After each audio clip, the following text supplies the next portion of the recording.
talking about these muscles for 5 months, but we haven't gone in to really look at them directly, right? So let me get my little leg model over here because we will use it.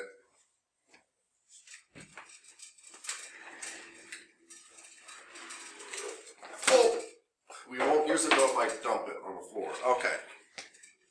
All right. La-da-da. There we go.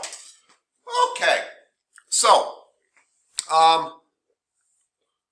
Miss Hanson, what are the 6 muscles that make up the posterior compartment of the leg?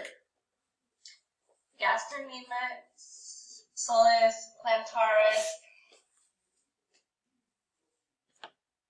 flexion. Is it flexion? Flexor. Flexor.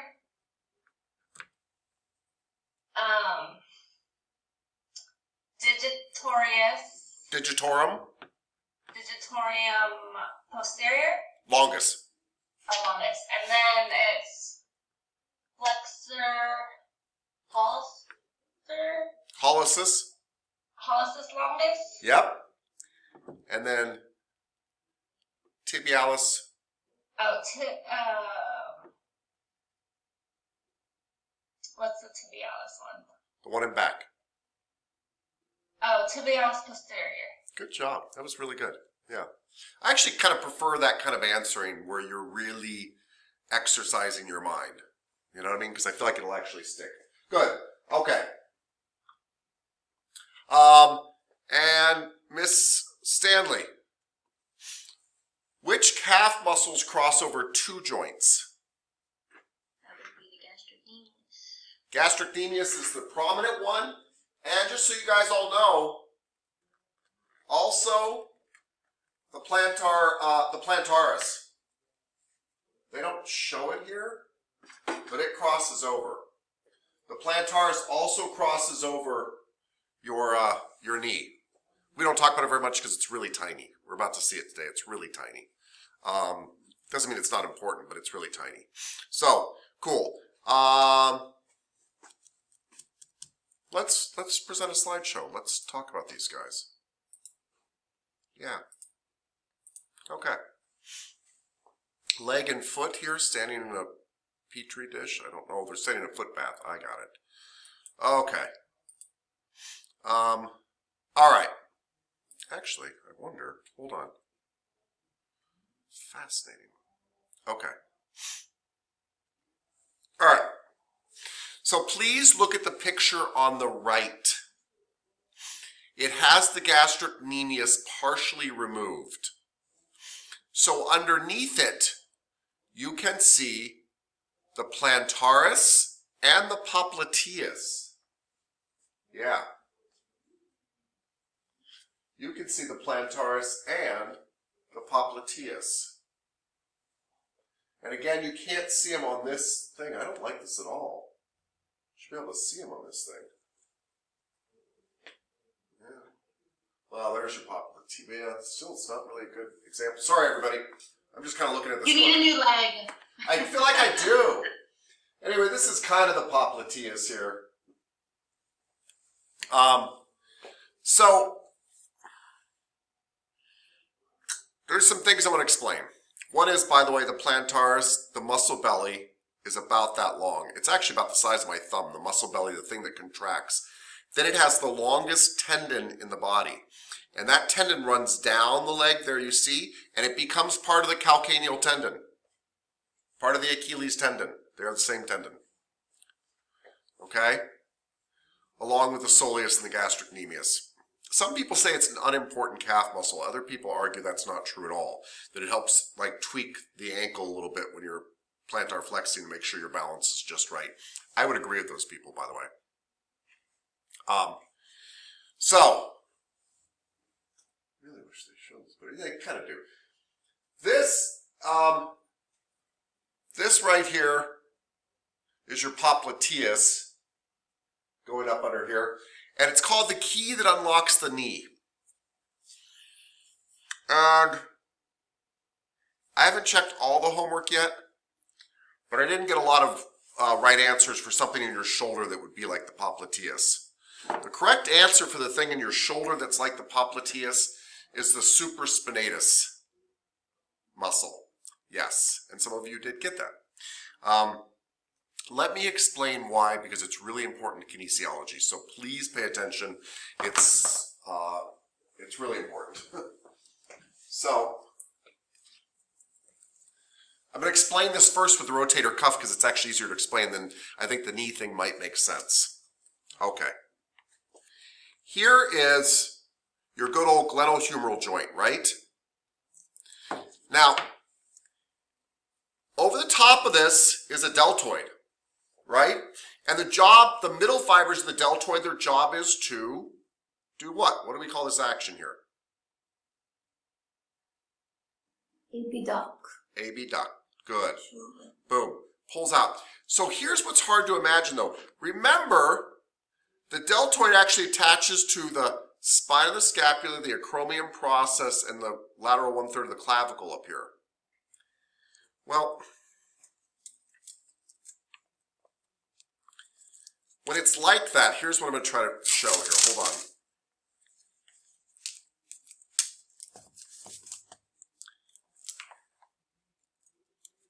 This is hard to visualize, but I want you to think about it. When it's like that, it's kind of at a right angle right here. And if it pulls right now, it ends up really not abducting. It ends up pulling the shoulder into the acromion process because it's going straight down. Can you see how if it contracts, it's going to kind of just lift this up? And that's not very helpful. But what if you had a muscle underneath it, the supraspinatus, that pulled, because it was lower, pulled the shoulder out a little bit. Now when this thing pulls, it's got the right angle to keep pulling it out. So the supraspinatus actually kind of unlocks this movement so the deltoid can really grab on lift, because when it's straight down like this, it can't really do much. It just pulls it up tight. Once it's out, it can kind of pull up more. So the supraspinatus is the key that unlocks the shoulder. Let me give you an example though in the knee now. In the knee, let's pretend this is your femur and this is your tibia. And this orange is your hamstring. If this orange pulls right now, all it does is do this. It just pulls it up. It doesn't have an angle. But if we unlock this knee a little bit, now when it pulls, because the muscle is out here, now when it pulls, it lifts up this leg. So you have to unlock stuff sometimes, because otherwise you're pulling it straight up. Once you get it kicked out a little bit, then all of a sudden it can pull it up. So that's why you need a popliteus. It actually really unlocks the knee. Otherwise your hamstring's kind of just pulling like this, but once you bend it a little bit, it can pull. It's just angles. Does that kind of make sense? Please, if it doesn't, Miss Petrie, I feel kind of, sort of. Let me try to give you one more example. If I can find one here. Hold on. Bear with me. Hold on. I kind of get what you're saying. I don't know. I mean, it kind of makes sense. Kind of, sort of. Yeah. I mean, I get the concept, I guess.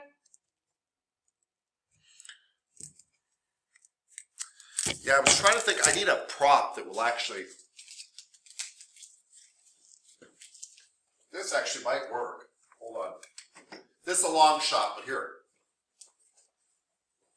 This is a giant bolster, right? I can pull on it really hard right now, and it's hard to get it to go up. But if I get the angle just a little bit, it comes up really easy. It has to kind of get over this thing where right now I'm just pulling it across. I'm just pulling it across. But if I unlock it and get it up here, then when I pull it, it'll actually go up. So I've got to get it started. I've got to get it started because muscles only pull. And so if the muscle is here and it's right here, it just pulls these bones together. But once it's up like this, it pulls it over. And so that's the concept. That's what the popliteal does. The popliteus, it's the key that unlocks the knee. That's why it's called that. And that's why those of you who said supraspinatus were correct that that kind of unlocks your shoulder. so that the deltoid can get a better angle on it. Good stuff. Okay. Moving right along. What is the heel bone called, Miss Felix Osuna? What's the name for the heel bone? Calcaneus. Calcaneus, that's right. And so what three muscles insert into the calcaneus melodic? Three muscles insert into the calcaneus via the calcaneal tendon or the Achilles tendon, whatever you want to call it.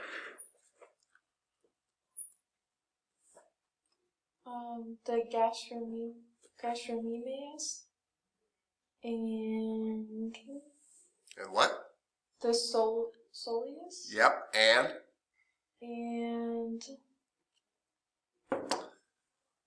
the calcaneal tendon. they insert into the calcaneal tendon and the plantaris. And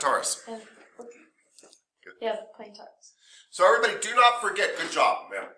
Do not forget this Achilles tendon down here. It's three muscles coming together. It is the gastrocnemius and the soleus and the plantaris. They all feed here. It's the same tendon at the end. We call it the calcaneal tendon. That is the correct term for it. But it's such a common tendon that some people still refer to it as the Achilles tendon. But it's the calcaneal tendon that hooks into your heel, right? And that, it hooks in back here, and that's its lever for lifting up your foot. This foot doesn't bend, but it would lift up your foot. That's how your calves lift up your foot. Cool, cool, cool. All right.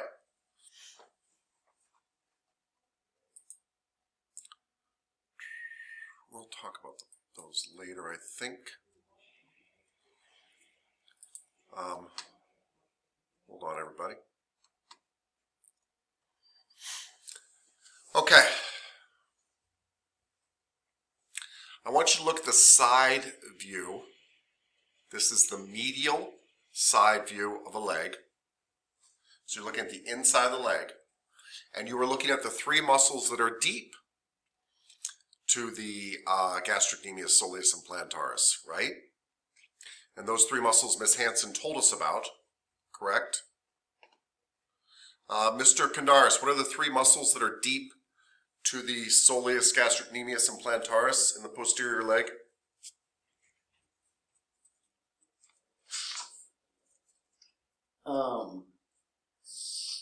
Tibialis posterior,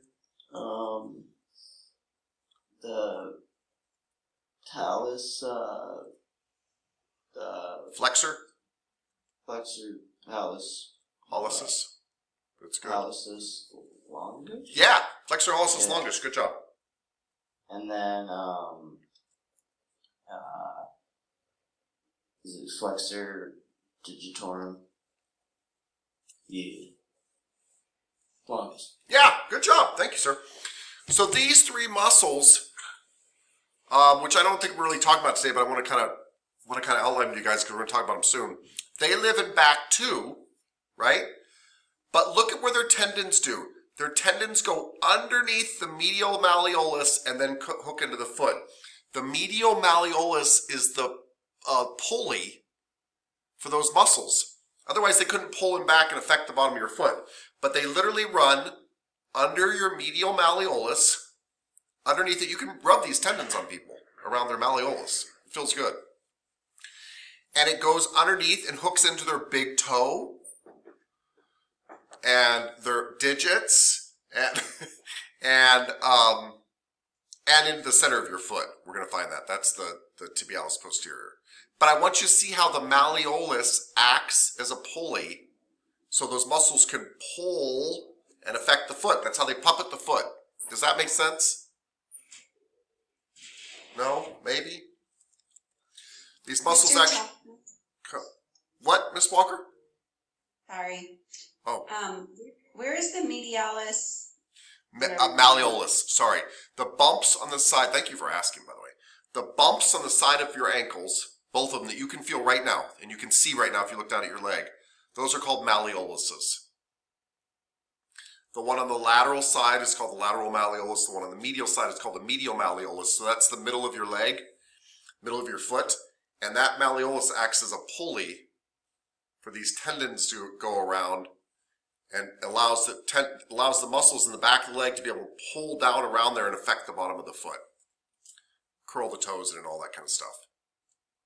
But that's your malleolus, is your bumps on your ankle. Thank you. No problem. Thank you for asking. Do we know what a pulley is, everybody? A pulley? You used a pulley? Little round wheel. Something goes over it, right? It allows you to change direction of force. That's literally what a pulley does. So,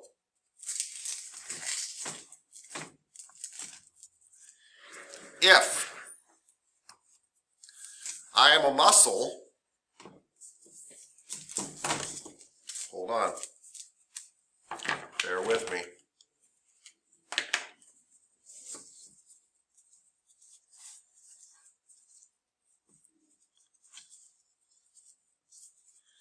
If I am, sorry, jeez. Come on, all right. If I'm a muscle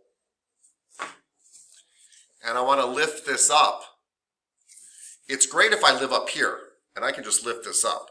What happens if the muscle lives over here? It has to have a pulley to go through. Now, this is like the malleolus. Now when I pull this way, things come up that way. That's the whole idea of a pulley. I'm going to the right, but the thing is going up and down. That's what a pulley does. Your malleolus does exactly the same thing, and I mean exactly. Cool? Cool. All right. Moving right along. Little malleoluses. And so you can actually follow those tendons down around the malleolus and get underneath the foot if you're doing a really good foot rub. Which you should be doing a really good foot rub. Okay. Remember when we talked about plantar flexion? A plantar flexion is a calf raise, right? And if you're a personal trainer and you go to the gym and somebody says, why am I doing these calf raises? I would honestly answer, because you are trying to make your soleus and your gastrocnemius bigger. I wouldn't even mention the plantaris. Nobody can see the plantaris. Nobody ever talks about it. I'm a personal trainer though right now. But if I'm an exercise physiology or a massage therapist or somebody who's really looking at the problems with your ankle, and you're doing a calf raise, and you say, what stuff am I working right now? I would say, all the 6 muscles that we've listed that live under here, right? The gastrocnemius, the soleus, the plantaris, tibialis posterior, flexor digitorum longus, flexor hallucis longus. And they're even arguing that your fibularis, which we have not learned about yet, can help as well. And we will get to those. We'll get to the fibularis here. Cool. Okay. So let's look specifically at the gastrocnemius. Oh, please, Ms. Torres. I'm so sorry. Ms. Torres, please hit me. Okay, so when you do the calf raises, and your calcaneus start hurting, you know how people were like, oh, my foot hurt, like the bottom of my feet is, or my foot is like hurting. Is it because the all the 6 muscles that we just talked about are tight and it's pulling it back, and that's like the tendon, the calcaneus tendon? Do you think is it tight? Well, it's definitely tight. Like in the attachment? It's definitely tight when you're doing calf raises of any kind. I mean, it's got a lot of tension on it. Are you saying that your tendon right down by the heel burns, or is, I don't understand what kind of what No, pain? no. I'm saying some people have the foot pain, like Oh, well, you're talking about fasciitis, plantar fasciitis. Well, I don't know. Maybe that's what I'm thinking. But then there's also the little not the calcaneus, like the whatever's in the middle of the foot that needs support. The arch of the foot? Yeah, the arch of the foot. So it's not the same thing, right? I'm glad you asked this. I think I can answer this question. It's a very complicated question you're asking, believe it or not. But let me kind of show you guys some stuff on the board here. I'm going to stop sharing for a second.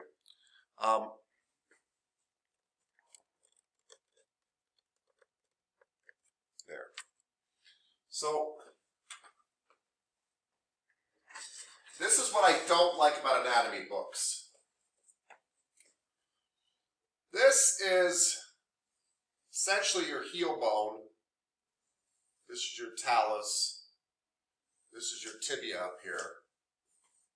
There's some other foot bones here. And then some little toes down here. What I don't like is that it shows all the calf stuff inserting right into here. This is your calcaneal tendon. And there are 3 muscles that insert in there. That part is 100% true. But the slide we were just on does not show the fascial connections. And it doesn't stop there at all. And so fascially speaking, you've got this fascia that starts at the heel, is completely intimately tied in with the calcaneal tendon, and actually goes underneath the foot all the way up to the toes. And so can calcaneal tendon, Achilles tendon tension, affect your plantar fascia? 100% absolutely it does. It's even more than that, by the way.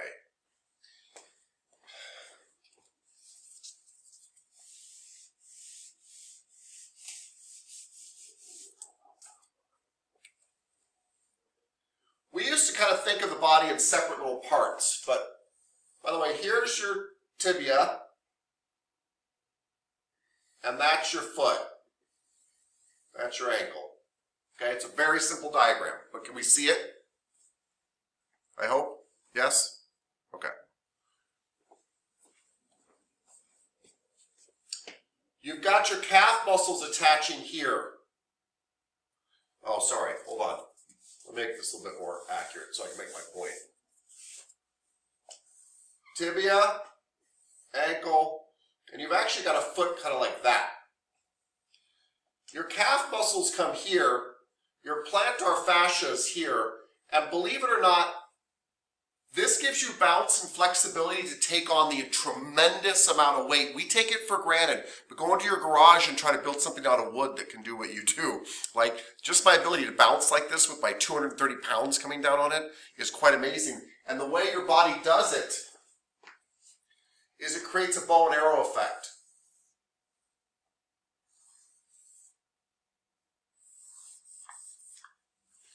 This is actually creating tension between your calf and your plantar fascia, which is where you get this spring, and your heel's actually coming back into it like a bow and arrow effect.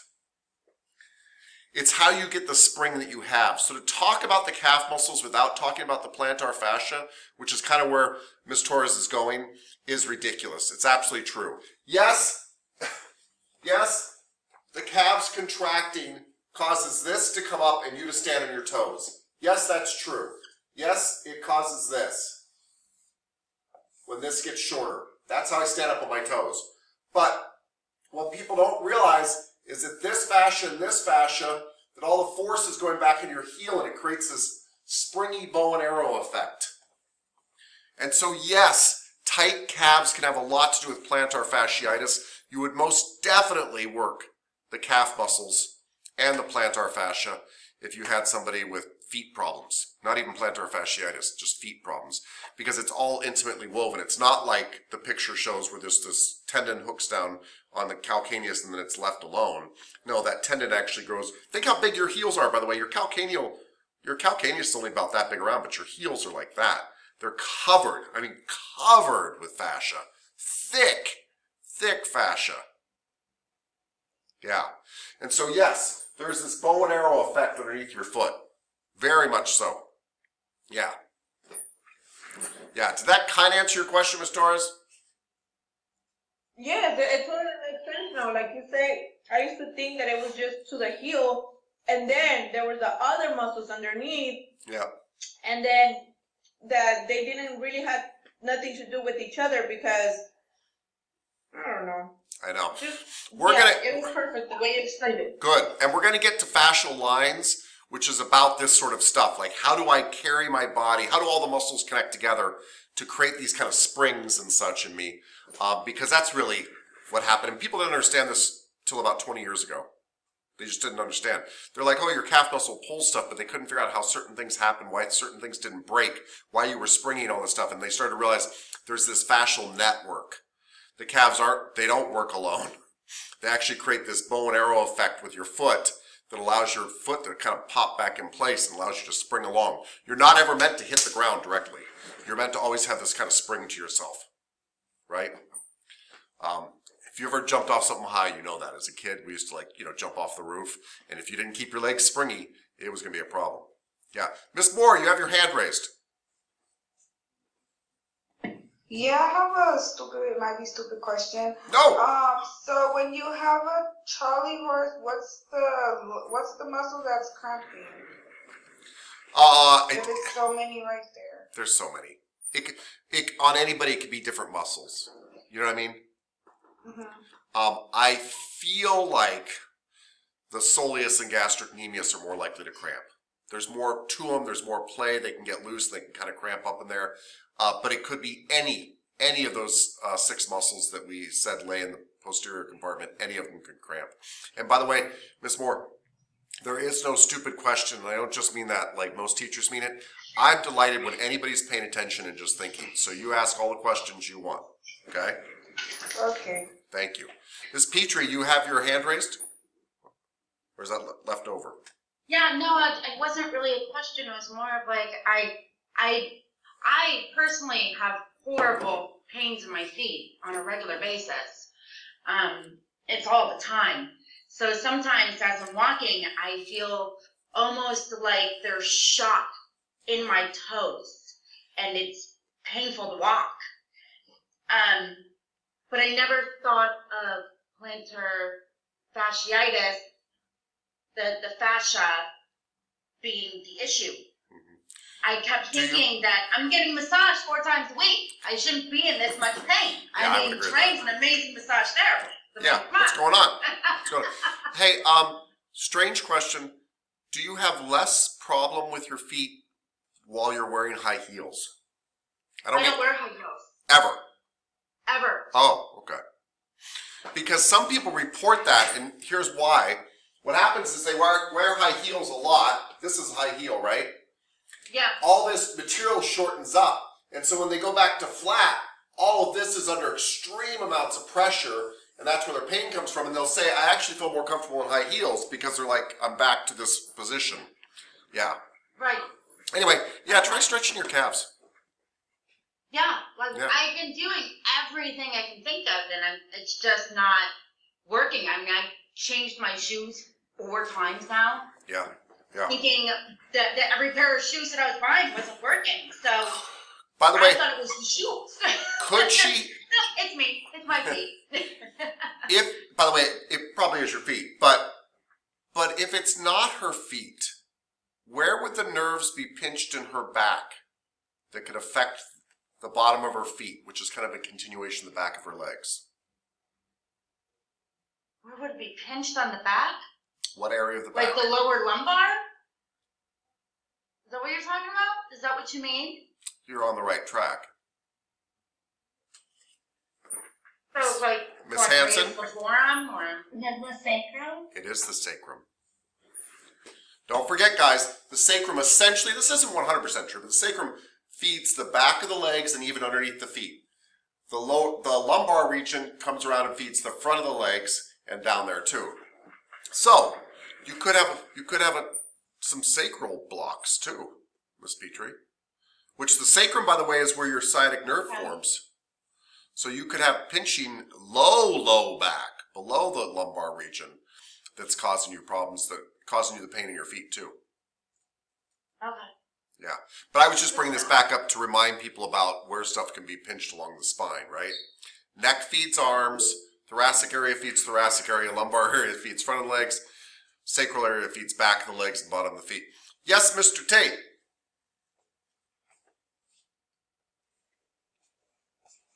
Sir. You have your hand raised. You're about to say something. Mr. Tate.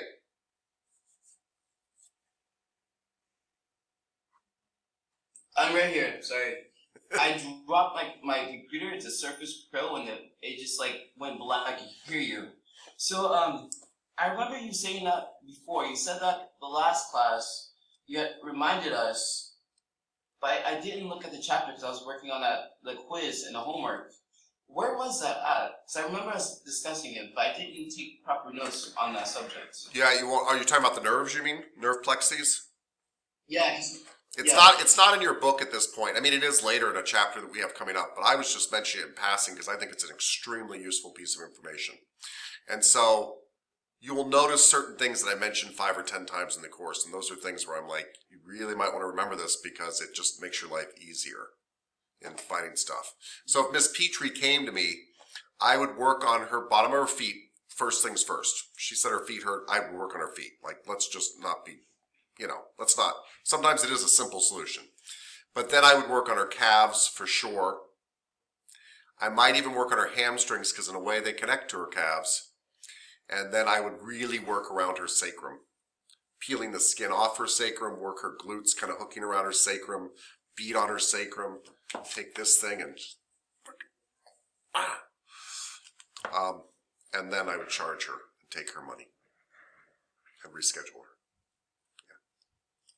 So anyway, sir, it's not, but we're going to go over it again. But essentially, sir, very quickly, you have your brain is where everything comes to and everything goes from. It has to run down cords. It literally has to be hooked by wires to every part of your body, or it can't tell them what to do and it can't feel what they're doing. And the big bundle of wires that comes out of your brain is your spinal cord. Well, off that spinal cord comes smaller bundles of wire that go to your whole body. Well, the stuff off your neck, those bundles coming off the side of your neck that are called plexes, they go to your arms. They feel everything your arms feel and they tell your arms what to do. The stuff coming off your thoracic region goes around your rib cage to your belly, all that kind of stuff, your thoracic area basically. The stuff off your low back, strangely enough, your low back actually wraps around in front and goes down the front of your legs. Your sacrum, the nerve plexes coming out of that just run straight down your legs, which kind of makes sense when you look at it. And we will see pictures of it later, but that's a real quick no-brainer. And so I always tell people, like when somebody's having problems with their finger, please work their finger. It really could be their finger, but it could be a pinched nerve of the neck. And by the way, just so you know, it could be a pinched nerve anywhere along the line. But I would work, I always look for pinched nerves too. So that's why I do that. Miss Monreal.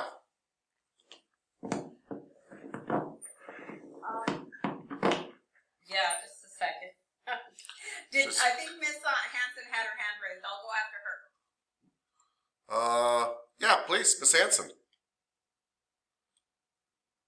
I just wrote in the comments or in the chat that I think Mr. Tate's looking for the trail guide page 42. Oh, cool. There you go, sir. Miss Monreal, what was your question?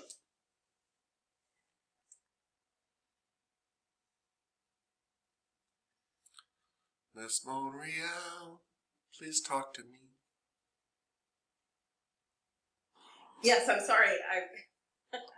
Okay, so I was just going to say to Miss Petrie, those tools that I left in class yesterday, those are fascia tools, and there's tutorials online of what you can do to relieve the plantar fasciitis or the issues that you're having. So anyway, I don't know if you're interested. Awesome, thank you. Yeah, absolutely. I tried one of your tools yesterday, and really, I think Trang really liked it. Yeah, they're neat. She said that she did. Yeah, they're neat. No doubt about it. Yeah. Go ahead. And by the way, Miss Petrie. Something that the area really red. Good. By the way, Miss Petrie is doing correct things too. Like, yes, you want to rest your feet if they're hurting and your plantar fasciitis if that's what you have, but you also still want to walk too. And she's walking and stuff too. Like, you don't want to go to inactivity. You also don't want to do more activity. You want to kind of Rest and exercise, rest and exercise. Like, you've got to keep stuff kind of going. So good for you. Good job. Mr. Tate, did you have more, sir, or is your hand just left up? No, my hand's left up, but thank you for that page. I see what you're talking about.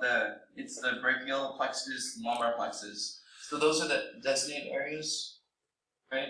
Well, the brachial plexus going to the arms, yes, that's a great example. It comes out of the side of the neck, out of several cervical vertebrae, and goes to the arms. And the lumbar plexus would affect the sternum or the chest area, the stomach, right? Mm-hmm. Yeah. Is that correct? If what I heard you say is that the thoracic area goes to the chest and the stomach and stuff, that's correct. Well, I remember you saying thoracic, but I don't see thoracic plexus, the lumbar plexus. I know, because you're looking for names, and I'm actually not talking about that. Here's what I mean. Let me show you the board. Okay. By the way, you're not wrong. I don't mean it like that, sir. I just meant like, I'm not talking about a specific nerve. I'm talking about an area of nerves. So let me give you an example really fast, because everybody really needs to understand this, and I feel like we don't all. So hold on. You kind of work like a tree, and if this is your head, and I've got this massive nerve fibers coming out, millions of nerves coming out here, on their way out, they branch out. And they branch out at every single vertebrae. Every single vertebrae. And so I'm saying, in the thoracic area, these tend to branch out to other thoracic and abdominal areas. In the lumbar area, these tend to branch out multiple places. There's 5 lumbar vertebrae, so 5 plexes branch out and go down the front of the legs. And in the back, in the sacral area, these tend to branch out and go straight down the back of the legs. But I'm talking about several nerves, several nerve plexes at once. So there's a lot of cervical nerve plexes. There's one at every single cervical vertebrae. So I don't care about the names, to be very honest with you. I care that all these tend to feed my arms. All the thoracic vertebrae tend to feed my thoracic area and stomach. All my lumbar plexes, which there's 5 on each side, tend to feed the front of my legs. All the sacral plexes tend to go down the back of the leg. You're trying to limit it down to one single plexus, which, by the way, it can be done what you're doing, but it's not really necessary for what we do. Because you're going to loosen up somebody's whole neck if you think they have a pinched nerve in the neck. You're not going to be like, well, the pinched nerve is between C2 and C4, so I'm only going to work this little area. No, because the tension is actually coming from the whole area. In fact, you're going to loosen up all this to try to loosen up that. I'm just saying that's the area you would be kind of focusing on if you think there's a pinched nerve affecting the arm. It'd be something in the cervical area. And the brachial plexus is a good example. The brachial plexus does not come out of one cervical plexus. It comes out of like 4 branching together to make the brachial plexus. So it's not even limited to one. But it is true, by the way, guys, they really are wires, just so you know. So if you were not qualified to do this, but you could do it, you can actually pinprick somebody and figure out the exact nerve at the exact vertebrae that's pinched. The information doesn't do you much good because you still have to rub this whole area, but you can do it. That's what a neurosurgeon does before they work on like the exact nerve, is they figure out exactly what wire, millions of wires, and they can figure out pretty much exactly what wire and what vertebrae plexi it's coming out of, instead of just randomly hitting all 4. But we can hit all 4. We can hit large areas. It's actually to our benefit. I hope that explains stuff. Didn't make it more confusing. Good. Okay. Yeah, no, this helped me out a lot. Thank you. Cool. Thank you. Thank you. Yeah. Okay. Cool. Miss Monreal, just want to say thank you for letting us try those tools yesterday, the fascia blasters. It was interesting to try them because in our class we're not used to using tools, so it was interesting to try them out. But it was fun, and we washed all of them with water afterwards and stuff, so that way they'll go back to you nice and clean. Oh, thank you. Yeah. Okay. So, back to the gastrocnemius. Later we're going to learn about what are called fascial lines. And fascial lines are how your whole body is tied together, how the tower of your body stands. And you have a back fascial line and a front fascial line and side fascial lines and twisting fascial lines. But the gastrocnemius is part of the back fascial line, or the back fascial train, some people call it. And that back fascial train, believe it or not, starts at your plantar fascia from your tippy toes on the bottom, runs across them, and goes up your gastrocnemius, not your soleus, up your gastrocnemius, crosses over the knees, and hooks into the hamstrings, which are also part of your back fascial line. So for most advanced fascial massage therapists, we look at the gastrocnemius and the hamstrings together, because they are connected, even though your book doesn't show that. We know they're connected. Let me give you a very simple example of why we know they're connected.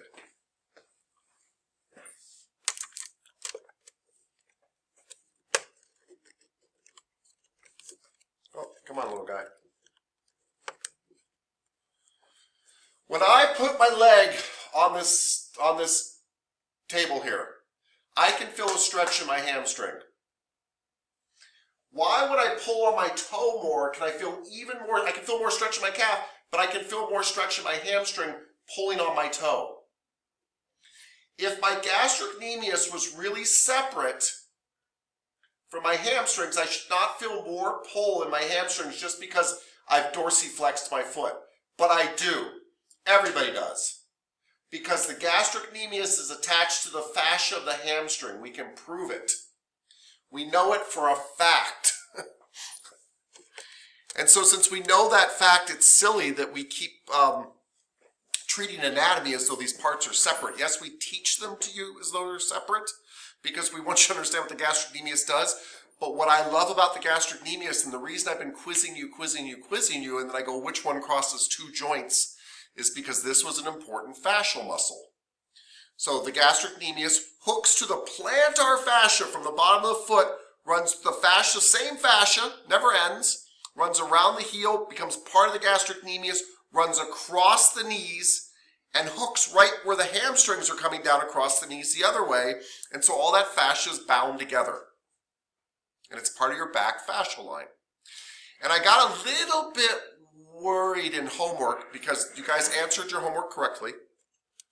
People said, oh, the origins of this thing is on the posterior condyles of the tibia. But I was like, I hope they know where the posterior condyles of the tibia are. Like, I hope you're not just copying from your book. Like, I don't care if you're copying from your book, but, oh, jeez. But I hope that you know that this huge tibia up here has these bumps back here, and the gastrocnemius actually crosses over the knee and hooks into them. Those are the condyles, right? I hope you realize that. Here's another example.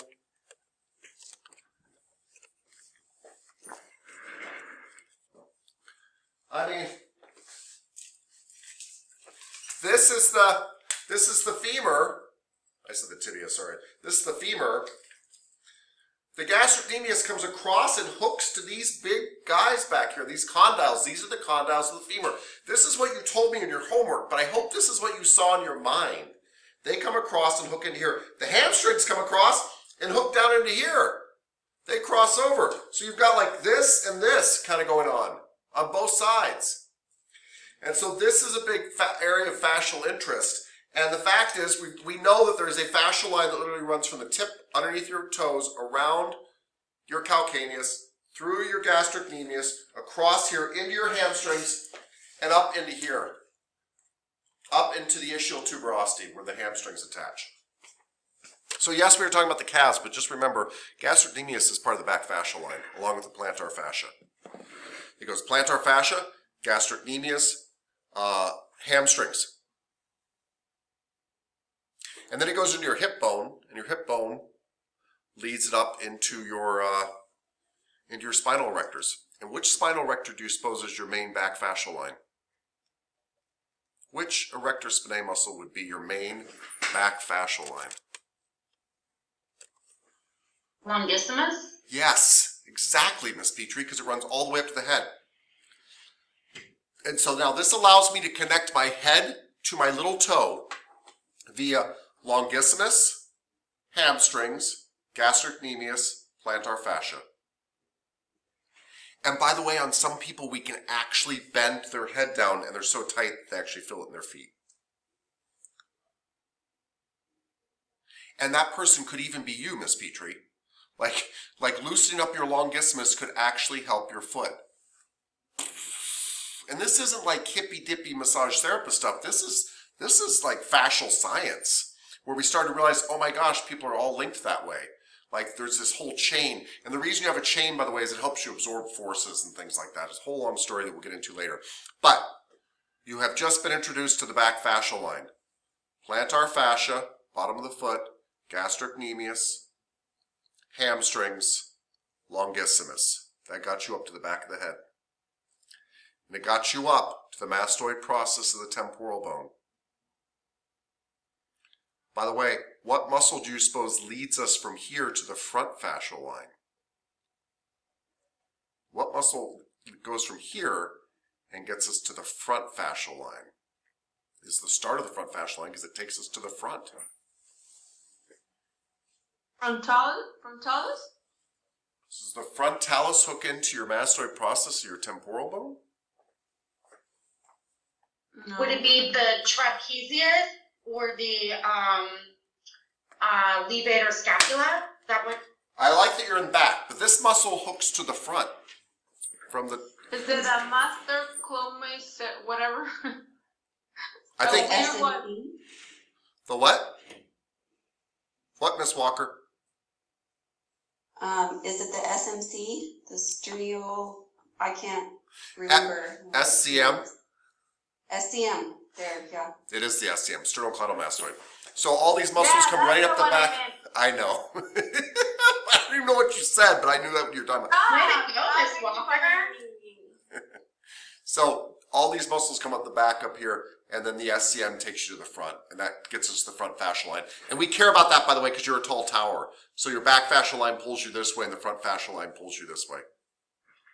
And for those of you that care and like to take notes, I'll tell you really quick, because it's pretty important and fascinating. We'll get to it later, but so I have my plantar fascia from the bottom of my foot, right? God, I hate this camera. All right, sorry, but I'm like I can't get it to do my whole body. Okay. Anyway, I got my plantar fascia from my back of my foot running up my gastrocnemius, hamstrings, through my hip bones, longissimus up to the back of my head. That's back fascial line. Then SCM, sternocleidomastoid, goes here, goes into my rib cage, goes into my rectus abdominis, which hooks into my hips. So hip bones make a good anchor. What comes off another part of my hip bones? Rectus femoris. And down into my shin fascia, which is probably tibialis anterior and such. And that's your front fascial line. And they're super duper important. Probably more important than the muscles in isolation. Anyway, so please don't forget that the gastrocnemius crosses over two joints. And yes, it is a plantar flexor, but actually from a massage therapist point of view, one of its big things is that it also is a knee flexor and ties into the back fascial line. That's what I really care about. Cool? Cool. All right. Ms. Felix Osuna, how many joints does the gastrocnemius cross over? It crosses over Two joints, thank you, ma'am. And what are the two actions of the gastrocnemius since it crosses over two joints? it does flexion of the and plantar flexion of the ankle. Thank you. And is it part of the back fascial line? Yes. Yes. Could it affect ankle function? Yep. Could it affect knee function? Yes. And because it's part of the back fascial line, by the way, everybody, that means it can basically affect anything on the back side. So you could argue that tension in it would lead to tension all the way up to your head. So it's not a crazy idea. Cool. All right. Soleus. Soleus does not cross over two joints. It is your calf powerhouse, though. Right? It is the thing that really lets you do plantar flexions. Don't get me wrong, gastrocnemius is pretty amazing. But the soleus, that's all it does. Look at its action. It has one action. It hooks in the calcaneal tendon and the calcaneus. It does calf raises all day long. That's what it does. It does calf raises if you're seated. It does them if you're standing. It can't be disconnected, whereas your gastrocnemius can be disconnected. Remember when we sat you down and it was loose? This one can't be. It's also not part of the back fascial line. It doesn't mean you shouldn't rub it. It doesn't mean it doesn't give people problems, but it's not connected to a whole lot of other stuff all the way up because it doesn't cross over two joints. Yeah? Miss Cooper, how many joints does the soleus cross over? Was it 2? Wait, what? Miss Cooper, how many joints does the soleus cross over?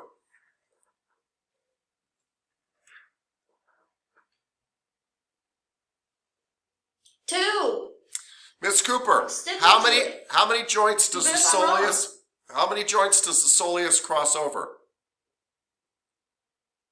I guess that I don't know if I got it wrong. One. Look at the picture. It's not going across the knee. It stops at the What? soleal line. The gastrocnemius crosses over two joints, but not the soleus. The soleus is not part of the back fascial I line, got it wrong. right? The soleus is what gives width to your I leg, see it. but not shape. All right. Epic. Okay. And that's it. Oh, here's the plantaris. Good. They threw the plantaris in.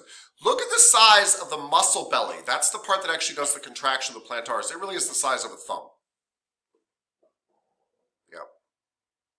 And it really just kind of goes out laterally across the knee, right above the gastrocnemius. By the way, this means if you're a really good massage therapist, when you're massaging the calves, you'll actually cross over the knee and go out a little bit. So it means if you're really good, you won't get in this endangerment site, but you'll come here and kind of get up here and you'll come down here and most people just kind of rub this. They're like, oh, I'm doing the calves, They get really fancy and like the soleus is underneath here, I'll push from the sides, that's good. But they forget to kind of take I it can't up. see what you're doing Get it in there. Why not? because the camera. Okay, now. So just remember to get the sides of the knee pit. Just like we don't dig into an armpit, but do you get the pecs? Yes, you do. Do you get the lats back here? Yes, you do. There's lots of muscle. There is no such thing as a valley. We live in a valley, right? A valley doesn't really exist. A valley exists because there's two mountains. The valley is just because there's two mountains there. My armpit is here because there's muscles on both sides. There was no pit there before. The pec made a wall here and the lats made a wall here, and that's why I have an armpit. Well, the same thing is true with your knee pit. Don't forget to hit the walls, not the knee pit itself. Yes, that's an endangerment site, but you can get around these walls here and get these attachments as they cross over the knee joint, the tibial femoral joint. Does that make sense? Yes. Thank you. Cool.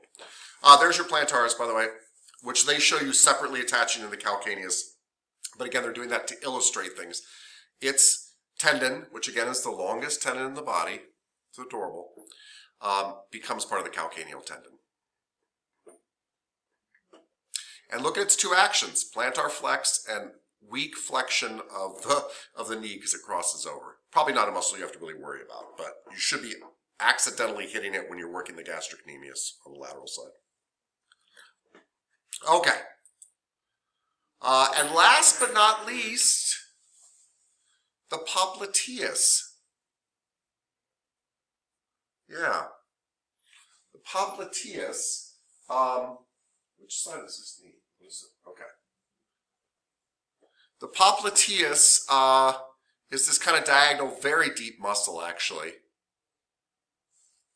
that you can massage down the tibial side of it.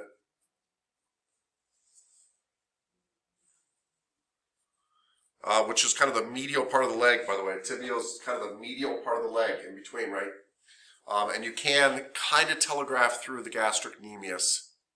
If you really wanted to hit the popliteus, which for most people is not a problematic muscle, that's why I'm not making a big deal out of it. I'm just making you aware of it. For most people, it doesn't cause them a lot of problems. But if it's tight, it would mess up their knee alignment. You'd have to get through the gastrocnemius. What 2 things would you as a therapist do to make the gastrocnemius looser so you could get through it and rub the popliteus? Not what the client would do. What would you do as a massage therapist? 2 things. Yes, Miss Walker. What 2 things would you do to make the gastrocnemius loose? I'm not sure about 2, but 1, flex the knee. Is Miss Walker right? She's 100% right all day long. The gastrocnemius crosses over the knee, and you just actually illustrated one of the advanced principles of massage therapy. Thank you, Miss Walker, is utilizing muscular knowledge to get at other muscles. So she would bend the knee, which if the client did, would make them tighter, but you're bending them and it makes the gastrocnemius loose. So what's the other thing we could bend to make it loose? Yes, Miss The Petrie. ankle. Yes, Miss Petrie. Yeah, you can bend the foot. Which way? What do you call it? Would it be an inversion? Or would it be a... Does the gastrocnemius invert or evert the foot?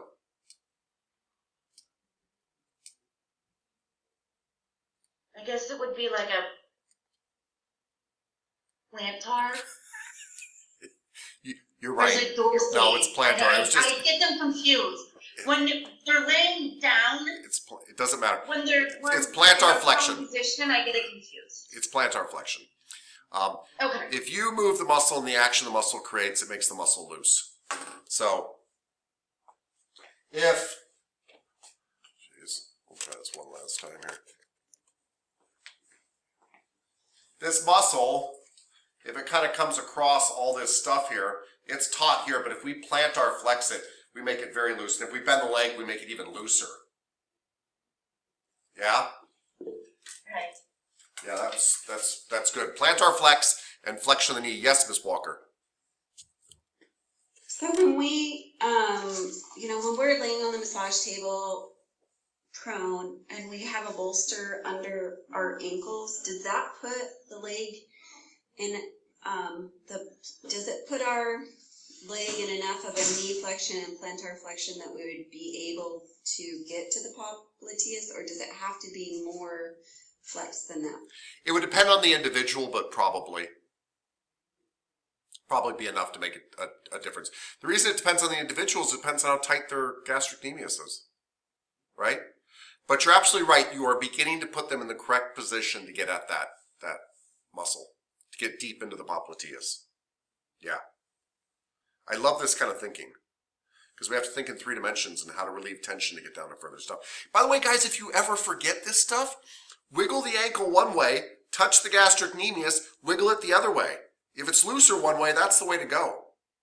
There's lots of stuff I forget in massage therapy that I'm like, oh, and I move the arm around, I'm like, oh, there it is, right? So if I'm trying to figure out how to get through your deltoid to something deeper, I'll move your arm around until the deltoid's looser, right? And then I'll push through it. So don't feel like you have to memorize all this. I want you to understand it, but don't feel like you have to memorize all of it. Cool, cool, cool? All right. Let's stop sharing that. Thoughts? Questions? We really just covered 4 muscles that we've been talking about forever. Well, the popliteus we've not been talking about forever. But we just covered the 3 calf muscles and the popliteus. Yeah?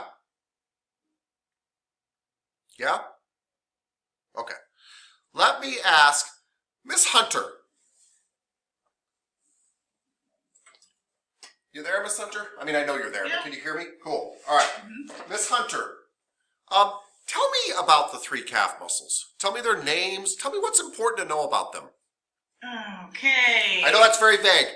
So just, but if you had to share like with a friend today and they're like, what'd you learn in school? What's important about, what should I know about the calf muscles as a massage therapist, just to see what you retained, so to speak? Oh my god. Do I just do the 3 or do I have to say all of them? Well, I want to know, well, I can ask you questions if you want. No, I'll just say 3. Okay, so gastrocnemius is I want to say it's the largest one. Is it? I think the soleus actually might be larger, like thicker, but the gastrocnemius is longer. Okay. And it's well, most superficial. That's what's important. Right, but I don't want to say that to a person. I'm just telling them what I learned. So the gastrocnemius is like the longest one that you like feel or whatever, and on your cow, and it goes. It affects the back of your knee and the Achilles. Sure, I like that. Good. Most people know what the Achilles tendon is. And then I also learned the soleus is like the heart. I forget. It's not like Second heart. Second heart. The second heart, yes. Helps with venous return. Yeah, good. I don't know why it's the second heart though. Is it because it pumps blood? Yeah, it's such a thick muscle that walking around on it seems to help venous return from your legs, especially, which is where you need help. It helps with venous return. Yes. Yeah. Okay. And then underneath that is the plantaris, which helps with plantar flexion. Cool. Those are the 3 tidbits I got for the recap. Cool. We'll take it. All right. Thank you. All right. I don't know if that's what you really wanted. Sorry. I literally, like, they call this a comprehension check. Like, what are your students getting from what you've said? There's not a wrong answer to it. I was pleased that you could name the 3 muscles, right? You talked about some identifying factors about them. This is good. We're off to a good start. Awesome. Thank you. Miss Bolotic, what can you tell me about the calf muscles that I as a massage therapist should know? That it's important to massage where they insert. Sure, where do they insert?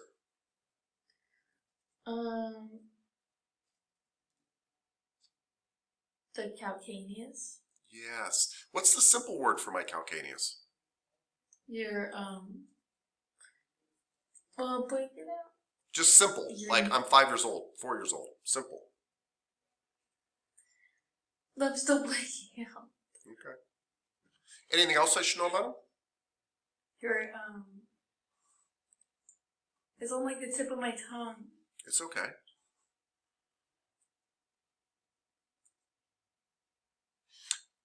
Tell you what. Give me the hints. It's okay. Oh, you mean about the calcaneus? Yeah, the simple word. I'm totally blanking out on it. It's your heel. The heel bone. Yeah. Cool. All right, so they all insert in the heel. By the way, she makes a very interesting point, everybody, just so you know. You'll see some really good massage therapists, when they massage down the heel, they actually rub kind of the sides of the heel and up into the heel.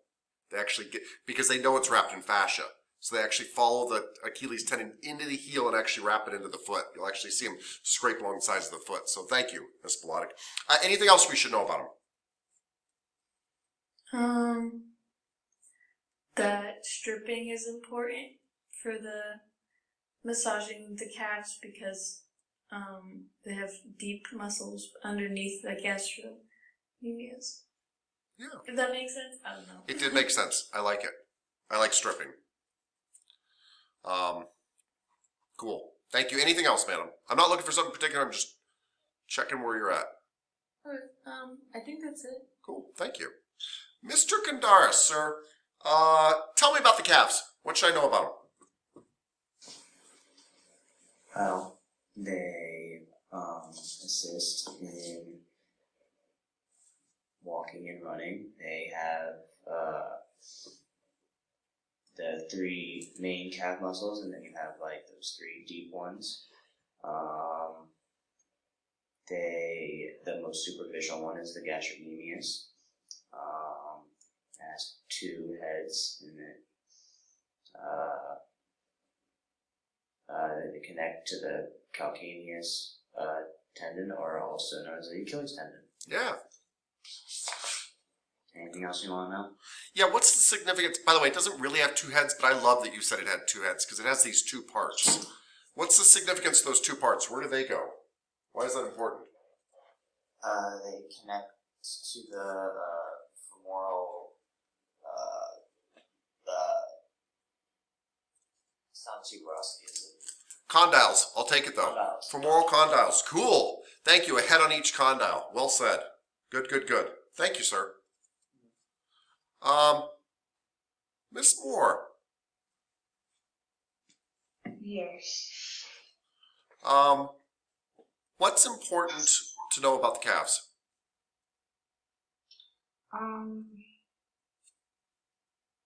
That I'm not well known at that. Yeah, that's the popliteus, but I understand what you said. Important. Yeah, like, what do you want to remember about them? Anything? I don't mean to put you guys in the spot. This is very hard what I'm doing. I'm sorry. But I'm just kind of checking, like, what information do you store in your head about the calves so far?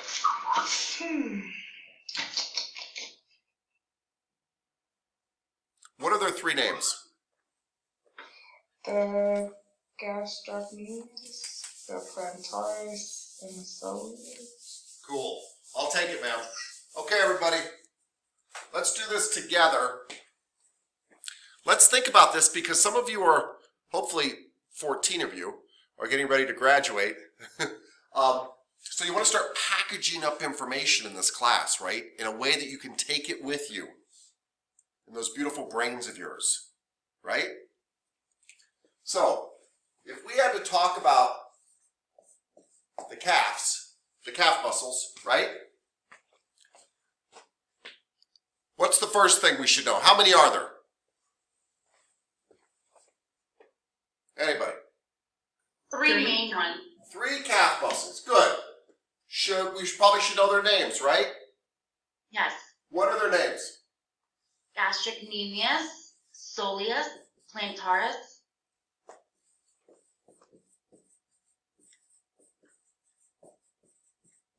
Okay. So we got 3 calf muscles. Where are they located? Gastrocnemius is All of them. Where are all of them located? the Just what region? calcaneus. Well, that's where they insert. But I just thought, where would I find them? What region of the body? The calf. The lower leg. Yeah. The leg. Okay. Front of the lower leg, back of the lower leg. At the back. At the back of What's the word for back? So posterior. Posterior leg, which has another word for it, by the way. Anybody know? Mr. Tate, Miss Walker, do you know what the posterior leg is also called? The sural. Sural. It's also called the sural. Okay, so there are 3 calf muscles. We got their names. We know they're located in the posterior leg or the sural region of the body. What else should I list about these? What else should we carry away with these in our brain? The gastrocnemius actually ties into the hamstrings Good. by the fascia. Okay, so gastroc crosses over the knee and ties into the hamstrings, and it's part of the back fascial line.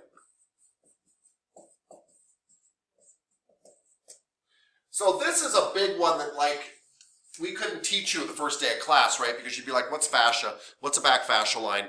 Where are the hamstrings? I don't understand. All this kind of stuff. But we've got this now. Cool. So we now know that the calves, there are 3 of them. We know their names. We know that they're in the sural region. We know that the gastric has some real significance because it crosses over the knee as well and hooks into the hamstrings and becomes part of the back fascial line. And so it can be very key to problems, by the way, in the feet or the back. People with back problems, you really might want to massage their gastrocnemius and their hamstrings and the bottom of their feet. That's a crazy thought. What is the main action of all 3 of these muscles? Plantar flex. Yeah. Plantar flexion is the main action. Because they all insert into the what? They share an insertion? The calcaneus? Yeah. And I think it's important when you're sticking information like this way in your head, you say calcaneus and heel. They hook into the heel. And that heel, it's important I rub them all as they go in the heel. Cool. And their main job is a plantar flexion. But their secondary job of 2 of them, because they cross the knee, is also a what?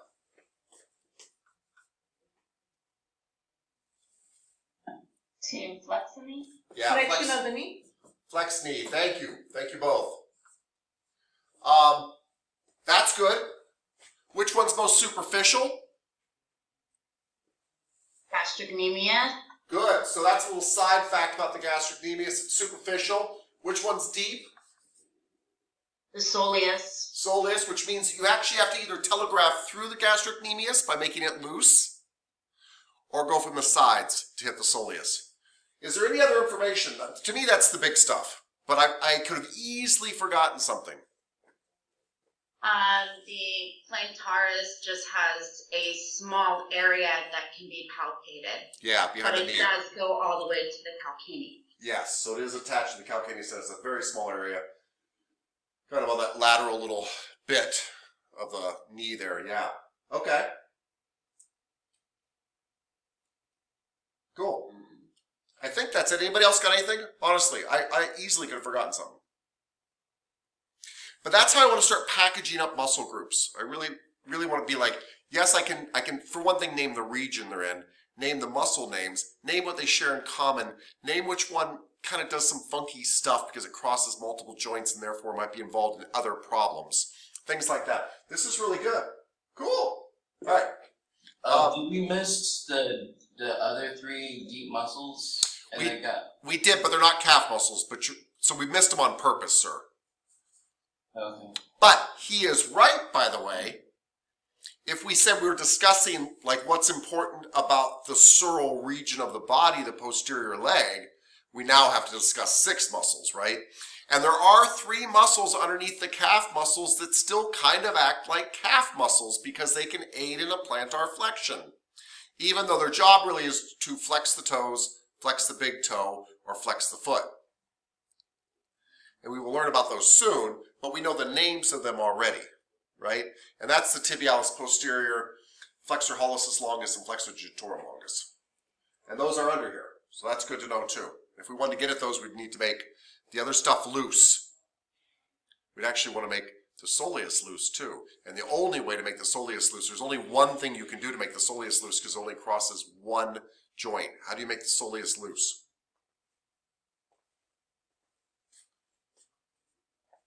A flexion of the knee. It doesn't cross over the knee. You plantar flex it? Yeah, that's all you can do is plantar flex it. That's all it does is a plantar flexion. The only joint you can move is the ankle joint to make it looser. Yeah. Cool. Now, by the way, in plantar flexing it, you'll be loosening up the gastric too, so you're kind of killing 2 birds with 1 stone. Yeah. This is one of the reasons why when I massage calves, I mean, they taught me all sorts of stuff in school, right? But they just teach you a routine in school. And some stuff you keep and some stuff you get rid of. Well, I work people's calves when they are prone and their knee is bent and their foot is up on top of me. On my shoulder. So we're saying that when you're on a prone position, lying on the table, that you are already in a plantar, your feet are already in a plantar flexion then? If you don't have a bolster, yes. Because your feet are sticking out like that, they're already in a plantar flexion. So your calf should be loose. Okay, But I I don't love, think of my soleus being loose because normally when I'm laying on the table, I think about everything that might be feeling tight. yeah. So I don't think about my soleus being loose. Well, it is looser than when you're standing. And that's Okay, assuming you that don't makes have, sense. that's assuming you don't have a bolster. A bolster doesn't loosen your soleus because it bends your knee. And so what does a bolster do? It lets your soleus go back to a dorsiflexion. And so it can get tight again. But if you put them down on a table, yes, you're kind of doing that, yeah. And the reason I like working people in the prone position with their knee bent and their foot up on me is their knee is flexed and their foot is plantar flexing. Okay. I've got everything loose here, so when I'm digging down on their calf, I'm getting all their calves, but I'm getting down into the tibialis posterior, and I'm getting down into the flexor digitorum longus and flexor hallucis longus. Because I put all those other muscles loose automatically by putting them in that position. That makes sense. Yes. So some of this stuff we you know, you'll figure out and put it in your routine, and then you keep your routine that way because it works very well. And I'm always trying to get to more muscles than the last therapist got to. I want them to feel like the last therapist did a great job at rubbing the surface of them. I want them to feel like I crawled inside their leg and dissected it and put it back together. Yeah. Right? That's what you want your massage therapist to do, is scratch an itch you can't reach. Not truly scratch an itch, but to scratch an itch you can't reach. Yeah. Good. Okay. Cool. Let's take a 15-minute break and come back. Yeah?